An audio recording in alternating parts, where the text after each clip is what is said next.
আমরা কিন্তু সবাই কম বেশি ফেসবুক ইউজ করি। তো আমরা যখন ফেসবুক ব্যবহার করি তখন কিন্তু ফেসবুকের যেগুলো ভিডিও আছে সেগুলো অটো প্লে হয়ে যায়। তো আজকের এই ভিডিওতে আমি আপনাদেরকে দেখাবো কিভাবে ফেসবুকের অটো প্লে হয়ে যাওয়া ভিডিও অফ করবেন। তো অটো প্লে হয়ে যাওয়া ভিডিও অফ করার কারণে কিন্তু আমাদের দুইটি ভালো সুবিধা হবে। প্রথম সুবিধা হলো আমাদের কিন্তু ইন্টারনেট খরচ কম হবে, এবং দ্বিতীয় সুবিধা হলো আমাদের কিন্তু ব্যাটারি চার্জ কম খাবে। তো এখন আমি আপনাদেরকে স্ক্রিনে গিয়ে দেখাবো আপনারা কীভাবে ফেসবুকের অটো প্লে হয়ে যাওয়া ভিডিও অফ করবেন। তো স্ক্রিনে যাওয়ার আগে আমি আরেকটা কথা বলে রাখি, আমাদের এই ভিডিওটা যদি আপনাদের কাছে ভালো লাগে তাহলে অবশ্যই লাইক কমেন্ট করবেন এবং সাবস্ক্রাইব করতে ভুলবেন না, আর পাশে থাকা বেল আইকনটি করে দিবেন ওকে, নতুন ভিডিওর নোটিফিকেশন পেতে। তো চলুন শুরু করা যাক ইন্ট্রোর পর।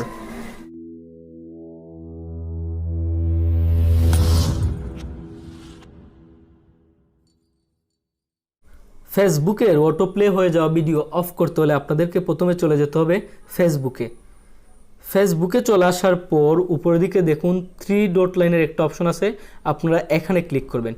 ক্লিক করার পর নিচের দিকে চলে আসবেন। আসার পর দেখুন এখানে সেটিং অ্যান্ড প্রাইভেসি বলে একটা অপশন আছে, আপনারা এখানে ক্লিক করবেন। ক্লিক করার পর আবারও সেটিংয়ে ক্লিক করবেন।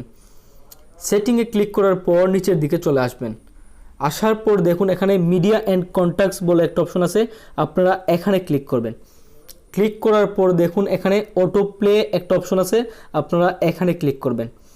ক্লিক করার পর এখানে দেখুন 3টা অপশন আসলো, on mobile data and wifi connection, on wifi connection only, never auto play video.